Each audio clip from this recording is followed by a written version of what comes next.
kick off that discussion and get people going. As you mentioned, his role. Thank you, Tamu. Welcome, everyone. Thanks for being here with us. As you mentioned, the Black Star Line. I'm sure Reverend Michael will set me straight on anything that I might get wrong now. But the Black Man, the newspaper, right? In fact, leaders, names I can't recall just now, but Lumumba being one, speak to, getting access to this newspaper even then, and that they gained inspiration. He was not the only one, but names escape me now. So picture this man between Jamaica and the USA and England, where he traveled, printed a newspaper, 5,000 copies, right, that ended up having over 5 million readers worldwide. No internet, no airmail, all snail mail back in the early teens, right? So in terms of impact, just imagine that kind of reach, right, without the technology that we enjoy today. So that would be my my input at this point before inviting the questions and discussion.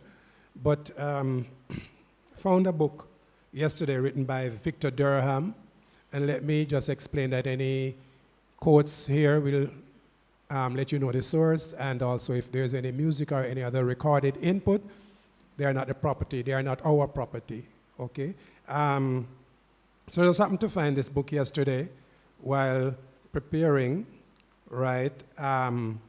As you mentioned, New Thought, right? The last statement in the book, excuse me, from Marcus Garvey reads, if the great statesmen of religious leaders, if the great statesmen and religious leaders of the world would only forget the selfishness of their own races and call their conferences and give out their edicts not from the Anglo-Saxon, Teutonic, Celtic, or Anglo-American point of view, but from the viewpoint of all humanity considered, then we would indeed come face to face with a new world evolving and a new situation. White cannot prosper to the advantage of black. Yellow cannot prosper to the disadvantage of brown. For in so doing, we but pile up confusion and remorse for our children. This is history. It tells that tale of the past. It will of the future. Then why not make the future right?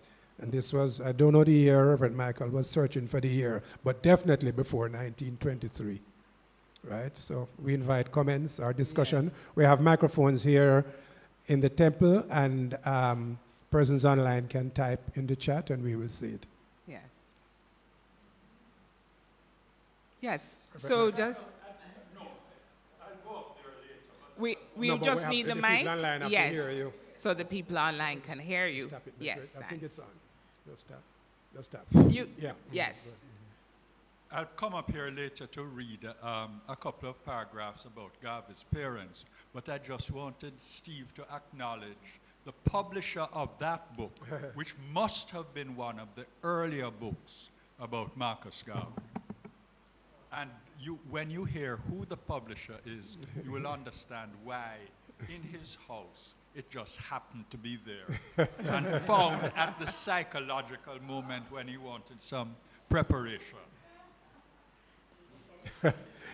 Good one, Reverend Michael.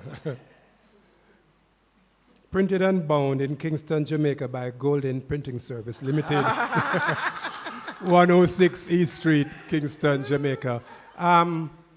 It's interesting that we use the term Garveyism. In matter of fact, there's a book called Garvey and Garveyism.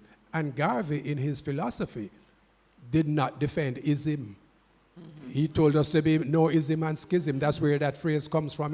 Well, that's a modern interpretation of that phrase in our culture. Yeah. No ism and schism. So it's interesting. I've always wondered about that. So I don't know if anyone online can shed any light on that, because he was not into isms at all. He warned us about capitalism, socialism, all ism. He warned us to stay away from all ism.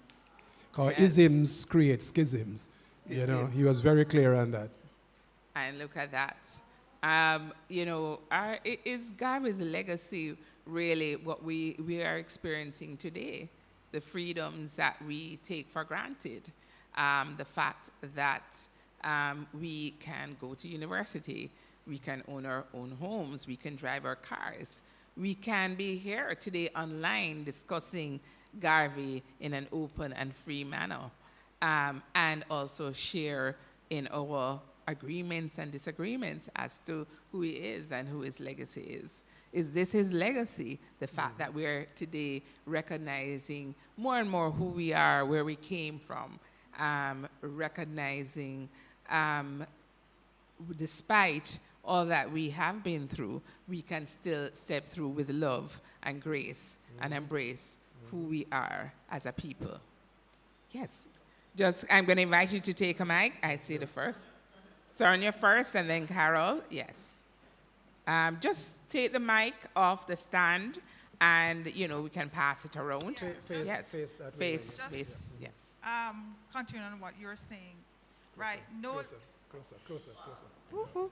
Yeah. No longer do we hear that somebody have flat nose, broad nose, liver lips. Remember those when you're growing up?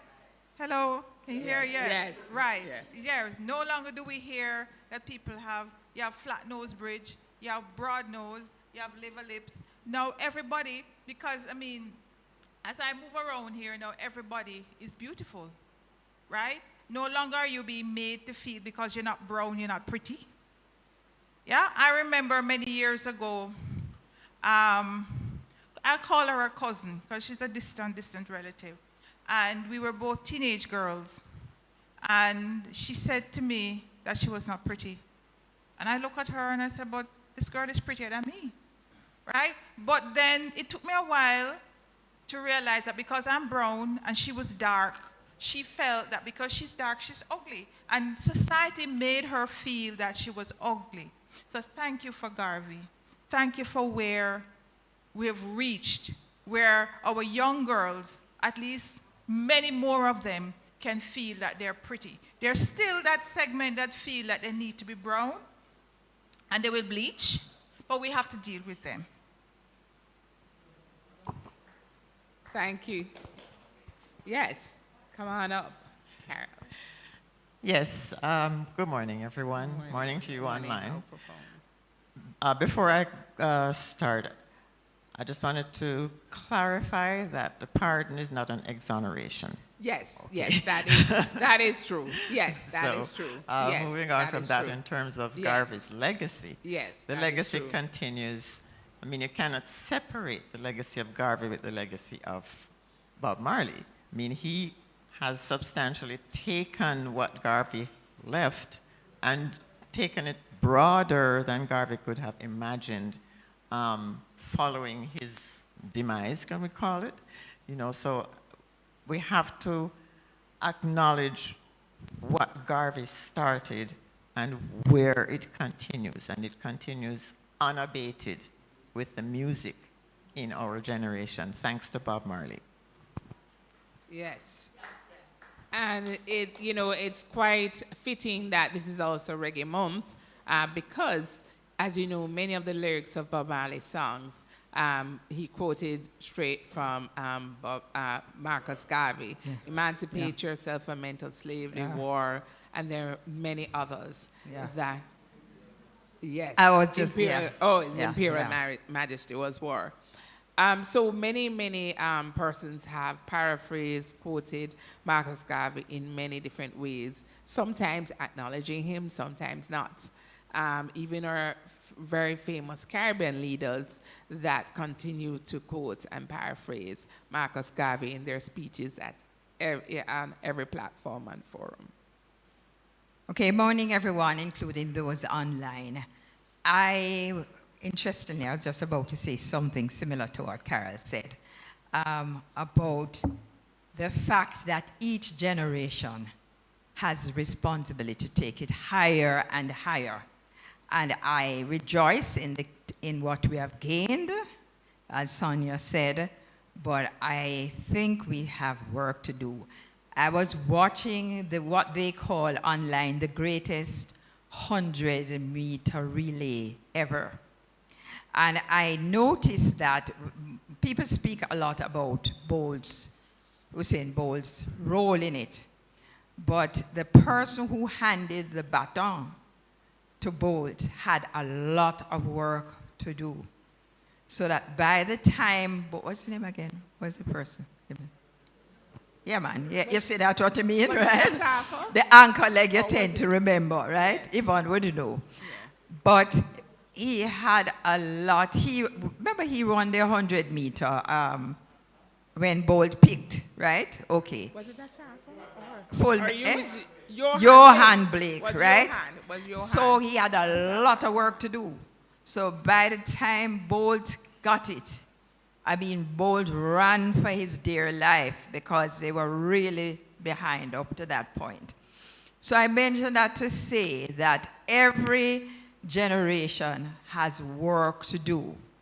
And currently there is a little wind blowing. Marcus Garvey said, look for me, right, in the whirlwind. And the whirlwind is coming, or has started to blow, where we have to be, it didn't say it in any way for us to be afraid or to feel threatened, but to be very alert and aware that nothing can stop the progress, but we can slow down and miss a couple of generations if we are not aware that this generation that we are dealing with have come ready to do work. So they're also ready for the people who are to expose them to the philosophy, not necessarily the politics. They use the politics of Garvey to obscure the philosophy. And that's what we know. The philosophy of Marcus Garvey had a lot to do with the new thought.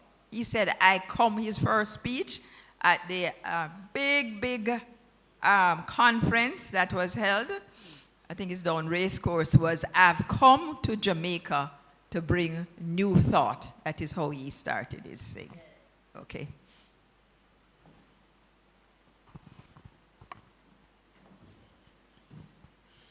I'm going to ask a huge favor of those who have spoken already, right? Reverend Michael, Reverend Sonia, and Carol to just stand so the persons on the line can see who were responsible for the comments that we heard earlier. Where you want them?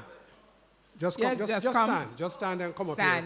Yes. So, who spoke first? Michael, Reverend Michael spoke first, just so the persons on the line can see who are the contributors. Reverend Michael spoke first, then Sonia spoke. You can sit afterwards, just so that the persons on the line see who we are.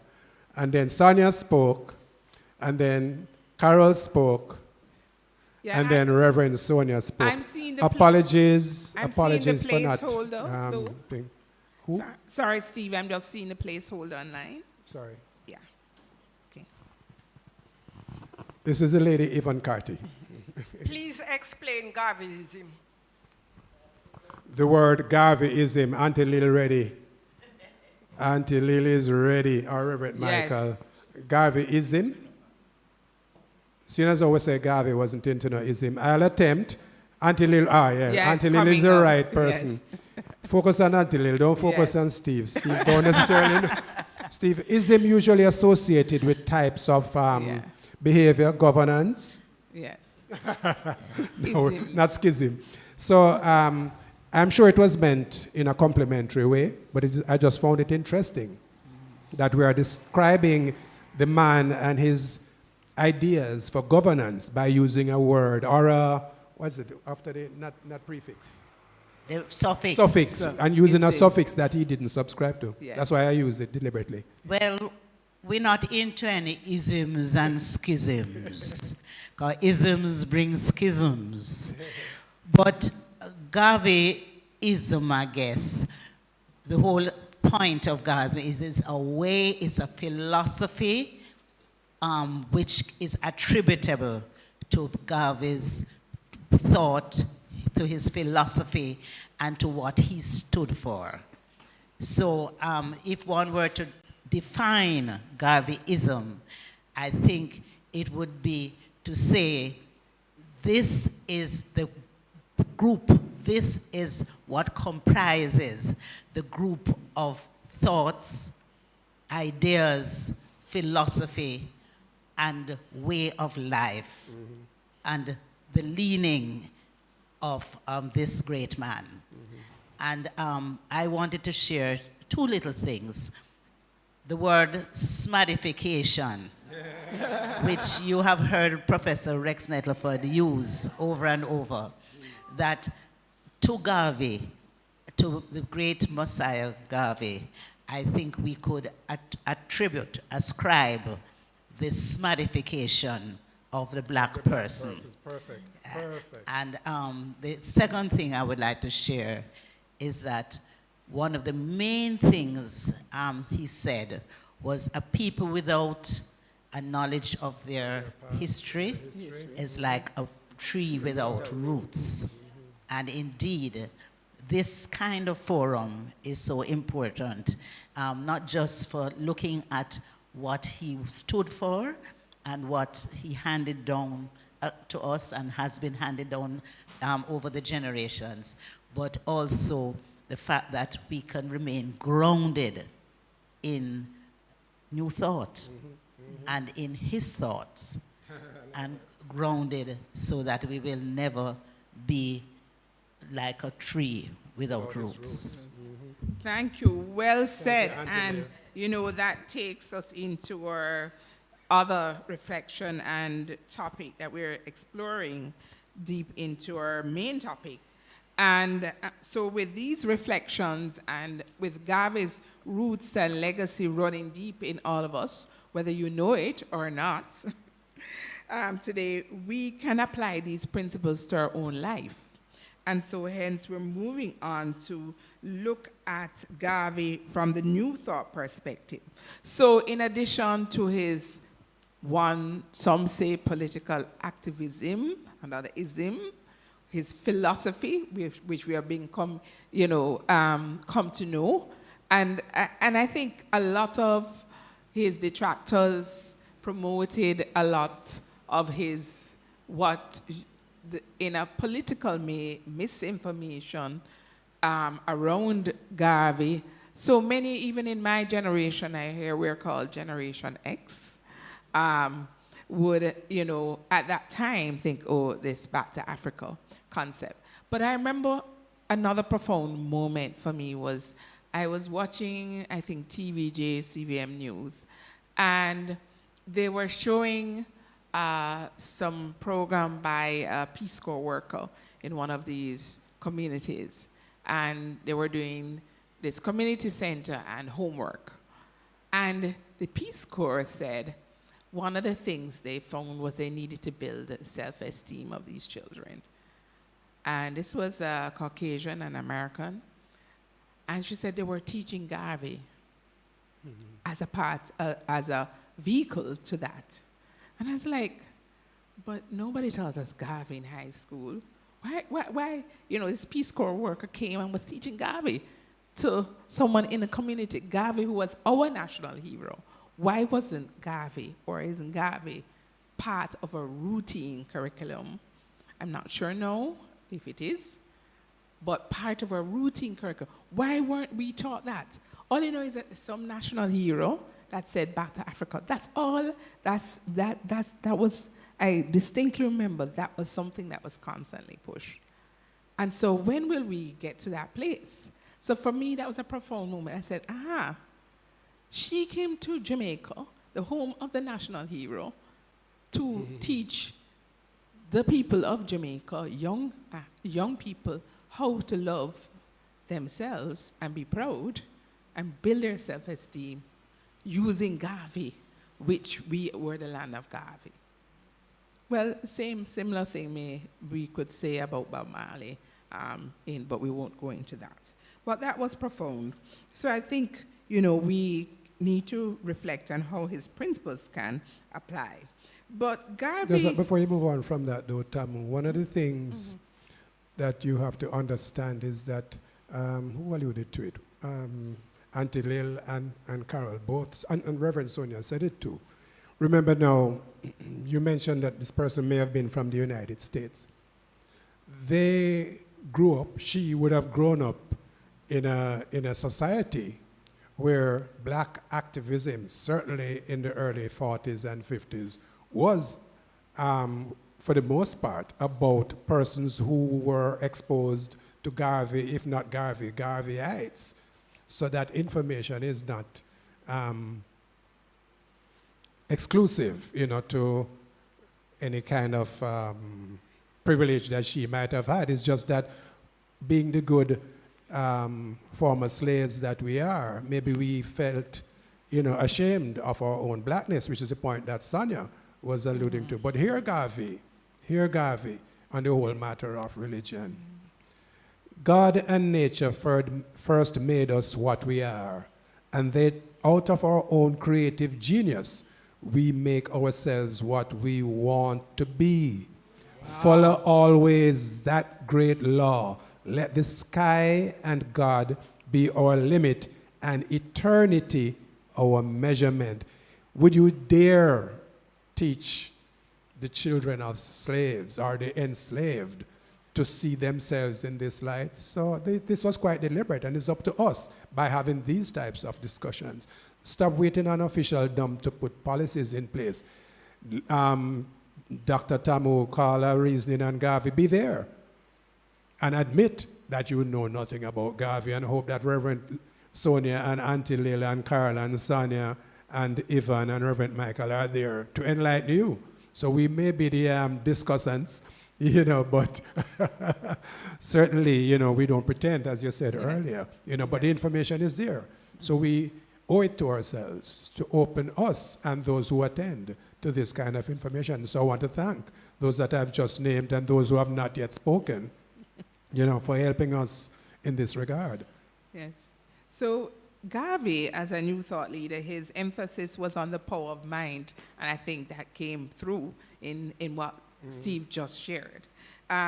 Self-determination, the law of attraction aligns with the New Thought principle. All of that, I think, was really in that very short but powerful phrase if we dissected it, each line. So it aligns well with the New Thought principles, highlighting the connection between personal empowerment and collective liberation. Exactly. New Thought teaches us that our minds are powerful tools for transformation, and Garvey's ideas align with that because he believed that liberation starts with how we see ourselves. And in this science of mind, as practitioners, as ministers, even, you're constantly spiritually challenging yourself and evolving and on that spiritual journey, and also reminding yourself of the true nature of man. So I want to quote here from Professor Robert Hill, who was also a Garvey scholar and activist. He was the one who spoke here, right? Yes, he did. He spoke here at Science of Mind several years ago, so I'd really like to thank Reverend Sonia for sharing this. But he says, what was deemed a new racial philosophy was in fact Garvey's wholesale application of the dynamics of New Thought to the black condition.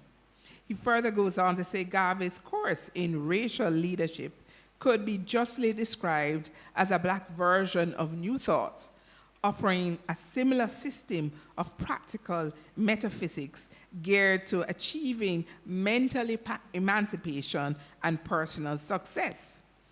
The Negro World advertisements heralding various pathways to success and self-promotion regularly appeared in its page under such titles as Develop Your Power of Achievement, How to Get Rich, Key to Progress, Success, How Attained, Knowledge is Power, Make Your Life Yield Its Greatest Good.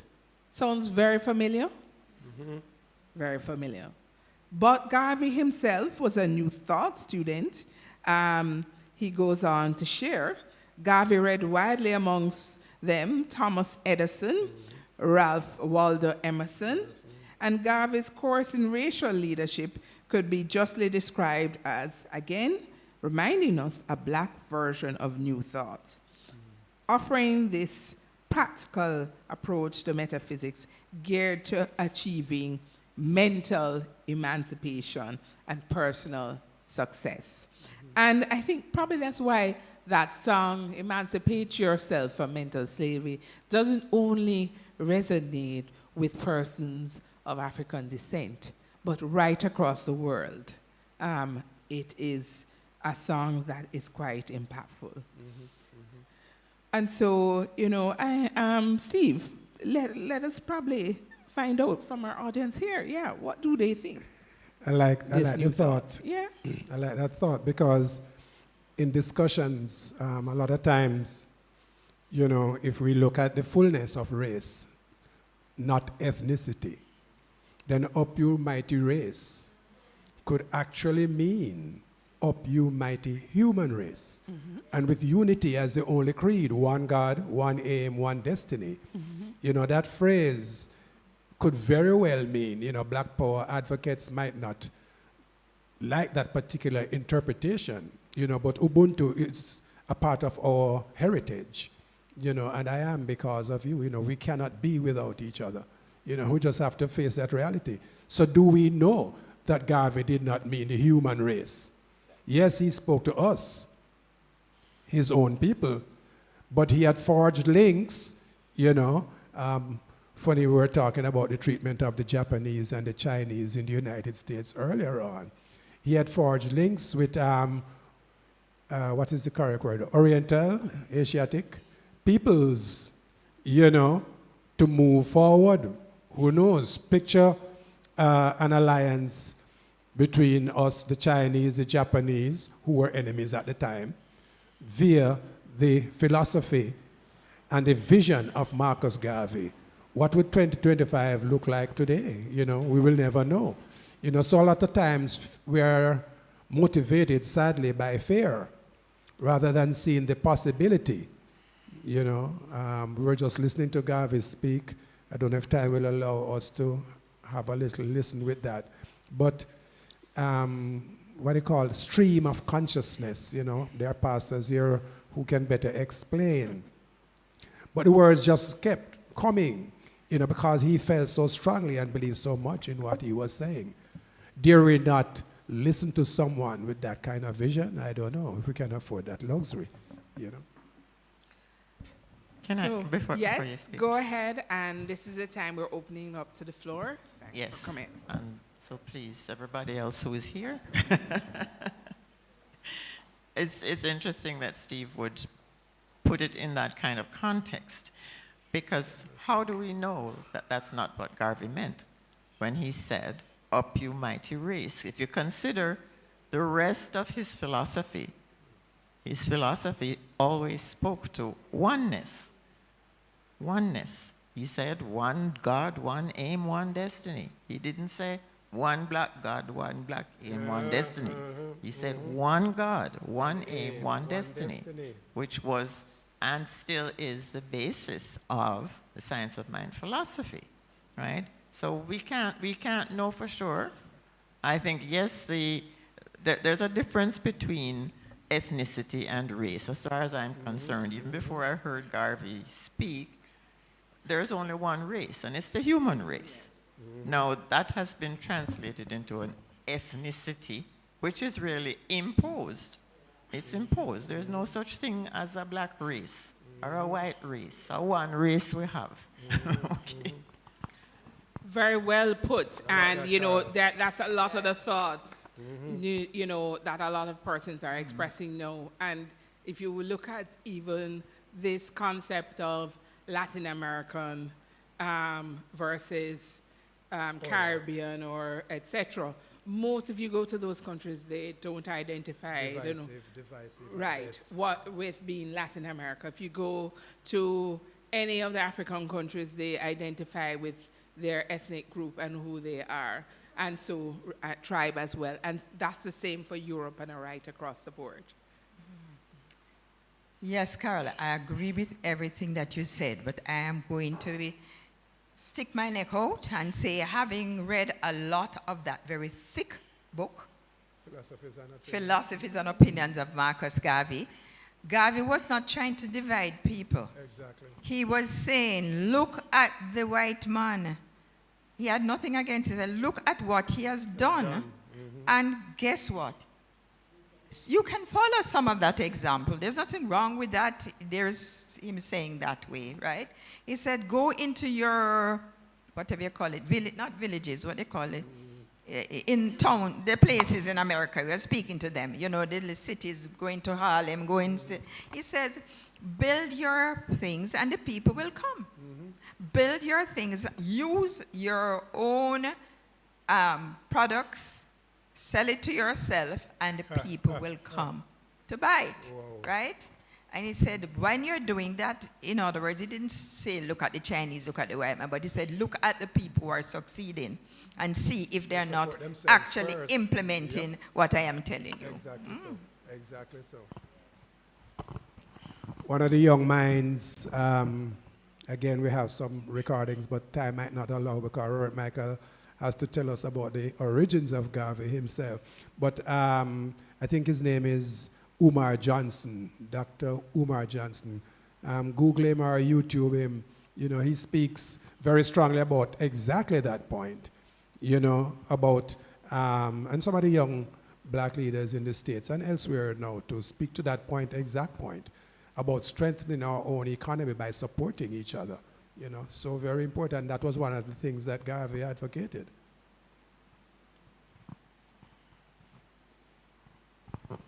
Thanks, Steve. History, of course, does not disclose alternatives. But I do not think that the world would be as enlightened as it is now were it not for Garvey. The 1960s, as all of us here know, in the United States and elsewhere, was the period when the civil rights of people again came to the fore. For a while it was really depressed because of slavery, etc. But before slavery, there was no such thing as color prejudice. There might have been class prejudice, and there was a lot of class prejudice. But the color of people was not the determining thing. The determining thing was your class. So that the class people, and I'm talking about the history that I've learned, the class of people in France or in England or elsewhere identified with each other. And it was not forgetting what sort of race that they had, what sort of ethnicity they had. They were identifying with whether you were a nobleman or whether you were of the quotes-unquote lower class, etc. And across borders, you identified with each other. So the racial prejudice really came about as a result of slavery. And before that, just to go way back into history, before that, of course, the human race started in Africa. We all know that. A couple of million years ago, human beings, and they keep pushing the time back, but let's say just a couple of million years ago, they found the skulls and bones of the first human beings. And then jumping forward, we know that it was between 60 and 80,000 years ago that people left Africa and went into the rest of the world and became Indians and Chinese and white, etc., etc. But we all originated in this place, Africa. So when we say back to Africa, we might be talking about the whole human race. Exactly. But really, to get back to the point I was making, Garvey led almost directly to the civil rights movements of the 1960s, and the civil rights movements of the 1960s spread around the world. Black power was a big phrase, as many of us know. Not heard nowadays, of course, because we have accepted that to a great extent until this present administration in the United States. But that's just a blip on eternity.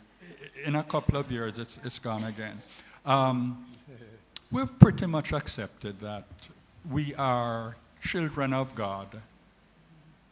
And this, of course, is a new thought, fundamental teaching. We are all children of God, whatever skin color we happen to have. And we owe, the human race, I'm saying, owes a lot to that Jamaican born in St. Anne's Bay in 87. The world owes a lot to that man. It's quite amazing. But he, of course, owed a lot to his parents. And some years ago, I wrote an article on Garvey's parents, and I just want to read a couple of paragraphs from it, because you will see that Garvey was truly the son of his father and the son of his mother. I'm describing the mother and father now, and you can see the traits and reflections of the youngster. Garvey's father, Malchus Messiah Garvey, was a mason in St. Anne's Bay, whose stone and brickwork on houses, churches, and tombs were much admired. The man was an artist. Garvey was an artist. Also a very influential village lawyer, like his son. He was very influential, and a voracious reader of books and newspapers. You see the connection? He would regularly read interesting articles in newspapers to illiterate listeners. He was a teacher, as was Garvey. As a deacon of the Methodist Church, he settled disputes, wrote letters, and gave advice to peasants. Of his mother, Sarah Jane, who worked as housekeeper and cook in middle-class homes, Garvey wrote that she was, quotes, a sober and conscientious Christian, too soft and good for the time in which she lived.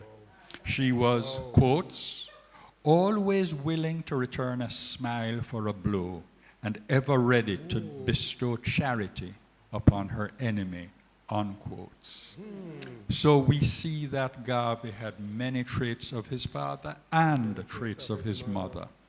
She and Garvey Sr. got married 2 years after the birth of Garvey Jr.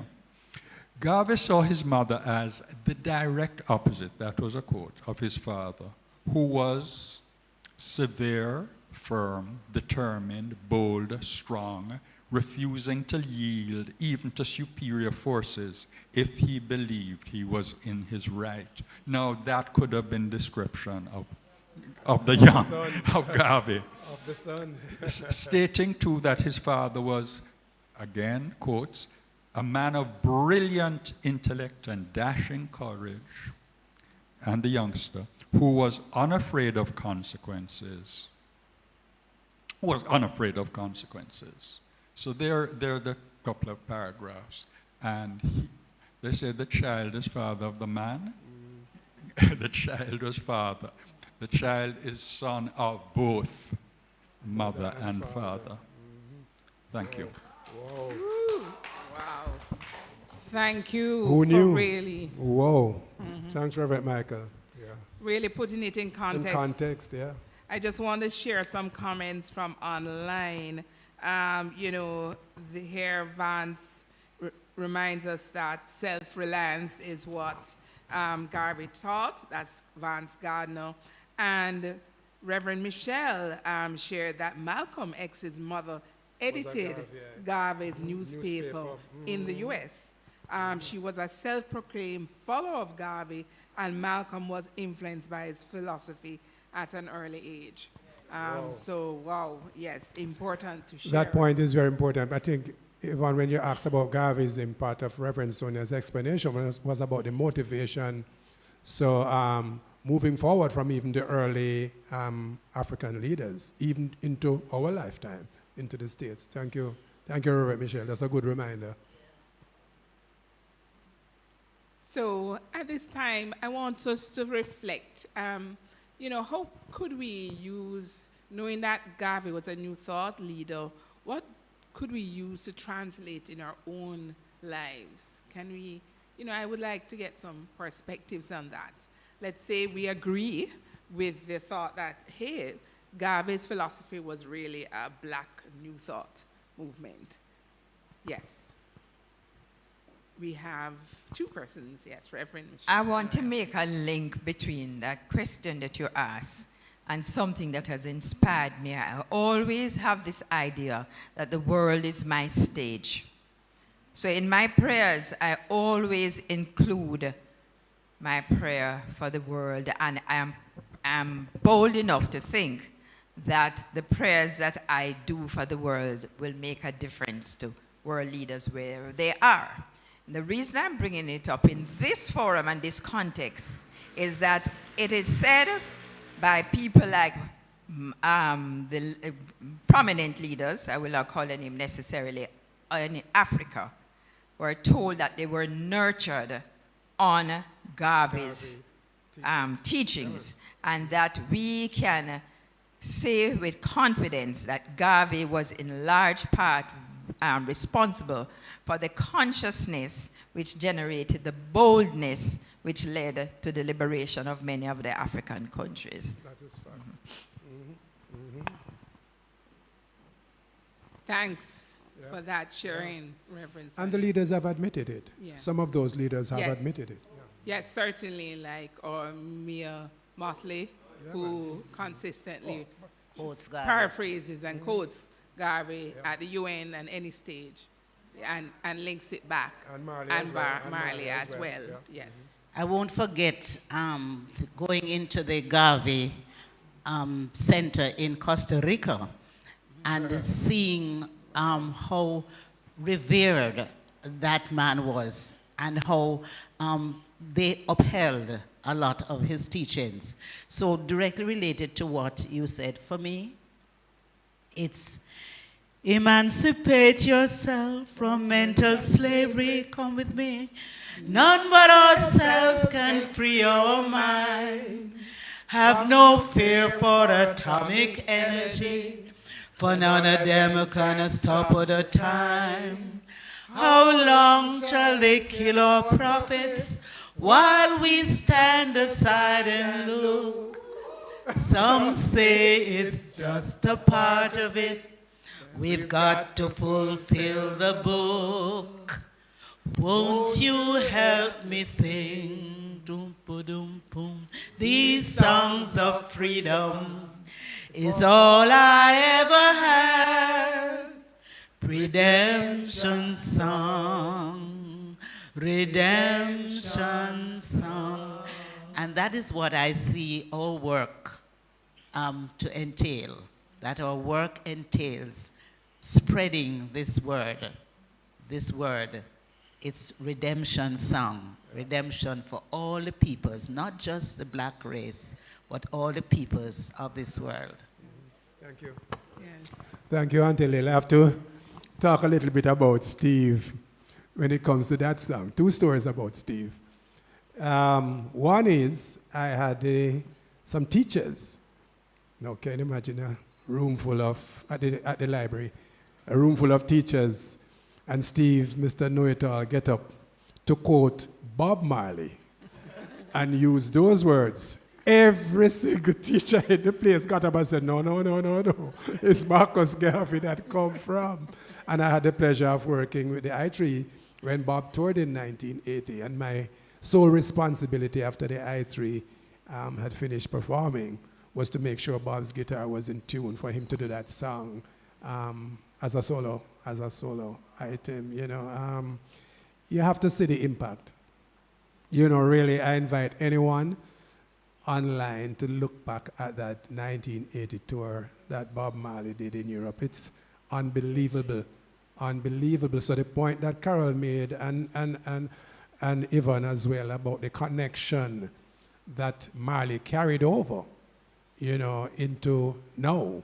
I mean, his sons just finished some legacy tour in the United States to standing room audiences in some big stadiums and arena, you know. So the legacy is there, and the younger African leaders today are recognizing, them say it skip a generation. Sadly, our generation of leaders in Africa might have forgotten, but these younger African leaders now harken back to their grandparents and are reminded of these things. So it's a good thing. Yes, thanks for reminding us of that. Yes, we will invite Yvonne. Just to, yesterday I watched the concert with the youth choir of 300,000 children from all over the world, from Saudi Arabia to Italy, Jamaica, the US, who, recognized and Bob Marley in song and also in dance as well, singing one of his, his most popular songs. Yes. It eventually became a medley of yes, Marley songs. Yes, it's a melody. Yes, it's a medley. Yes, of all his songs. Well, Shakespeare said, all the world's a stage and all the men and women merely players. Full stop. 2 weeks ago, I went to St. Andrew Parish Church, and I went because they were having revivalists in the church. Now everybody knows that I follow everything that is happening in Jamaica. There is a Rasta pastor that has been there for 4 years, Rasta pastor. And he was being transferred to Portland. So he invited some of his revivalists, and of course I heard and I turned up. And I'm thinking how things have changed. I don't know much history because I'm a country woman, but I figure years ago St. Andrew Parish Church would even have him walking through the gate. And I'm saying, all the world is really a stage. And all the men and women merely players, because there it is, this Rasta man is there for 4 years, and he's a KC senior pastor, and he said he has never stopped him from doing what he wants to do, and he was giving thanks. And I get into my cocoa with the revivalists, so that's why I didn't come to church one Sunday. Portland. I think it's just before I know it's time to wrap up. Yes. Practice. But so then the Bethel Church, has an emancipation lecture every Independence. And again, searching for a book that I never found yesterday, came across the one by Reverend Dr. Gordon Cowans in 2002. And just one paragraph from that as Ivan spoke. But the spiritual arsenal of the slave was not bereft of its own potency, and he used it. The slave had brought his God with him, estranged from his own land and robbed of the freedom to overtly express his faith in his own cultural forms. The spiritually charged African maintained his own covert spiritual links and secreted his spiritual instruments, which would eventually be brought to the fore in a changed social environment. The African maintained his unique understanding of being, self, and cosmology, and maintained a subterranean flow of his faith, thought, and expression until he was able to express it openly.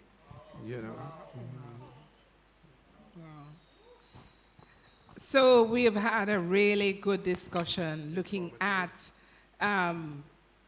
our national hero, activist, brother, husband. I think he's many things to many different persons. But certainly his philosophy remains, his legacy is alive. I think out of this, we were reminded, let's move away from the isms and schisms.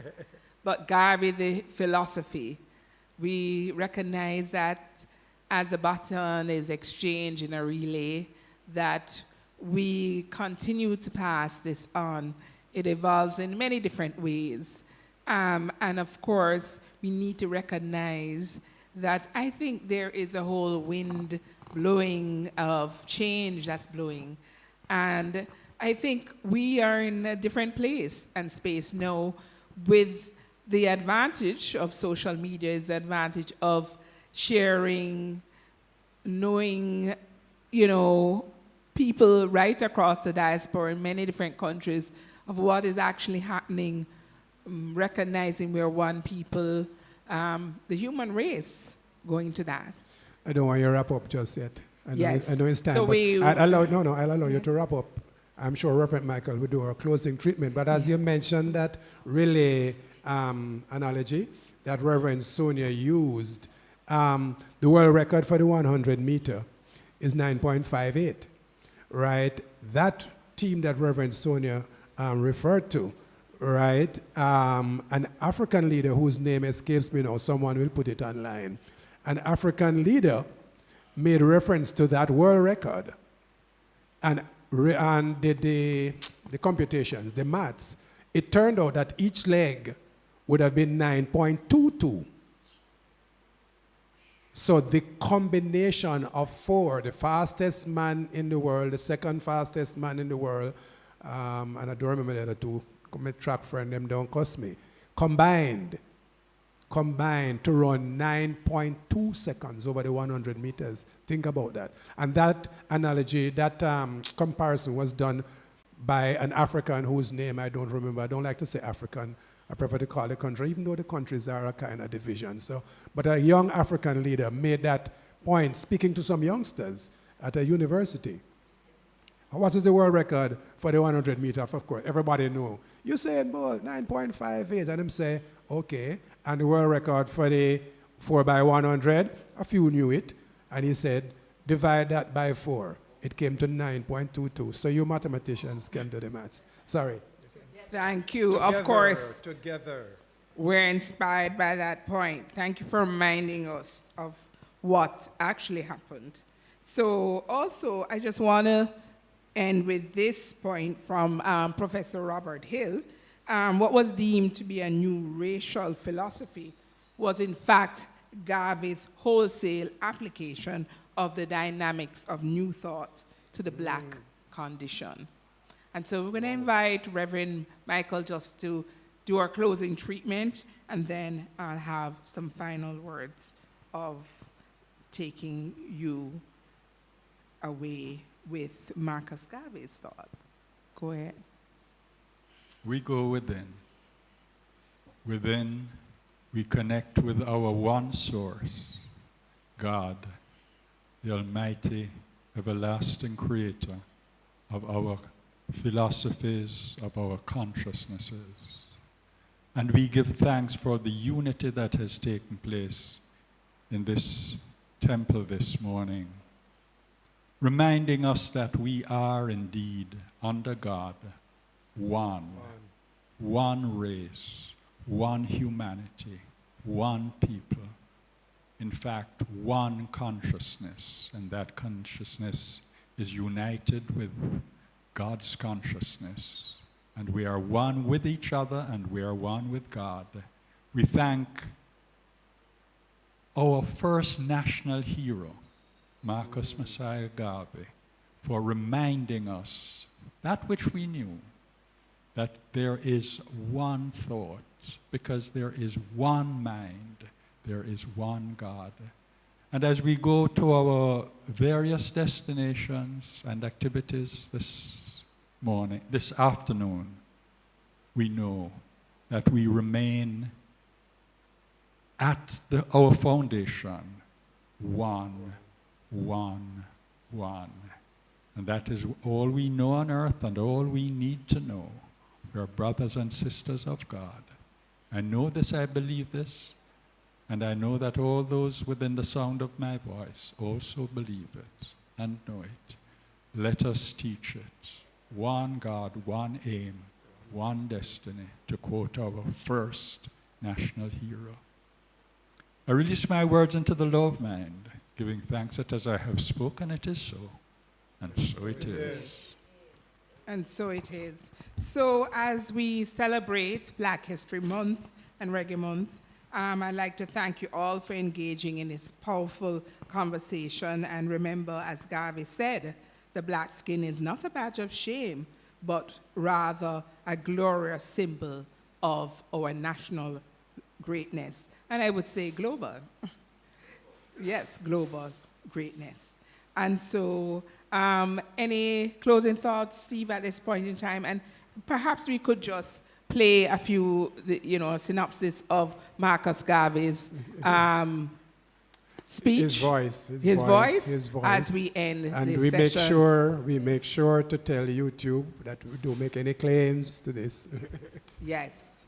And so thank you everyone for coming out and listening. Yes, and I'm going to just, if we can stay on for a few minutes, we'll just play a minute of this excerpt of Marcus Garvey's. Yes.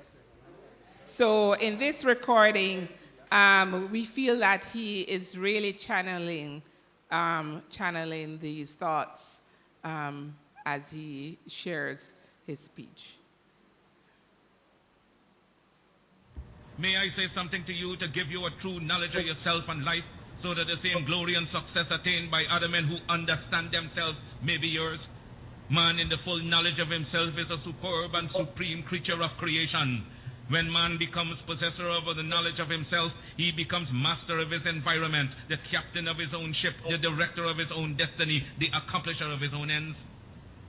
Man should understand himself because man is full of knowledge, and this knowledge is a gift of nature. When Mother Nature created man, she deprived him of nothing. He was given the faculty of understanding all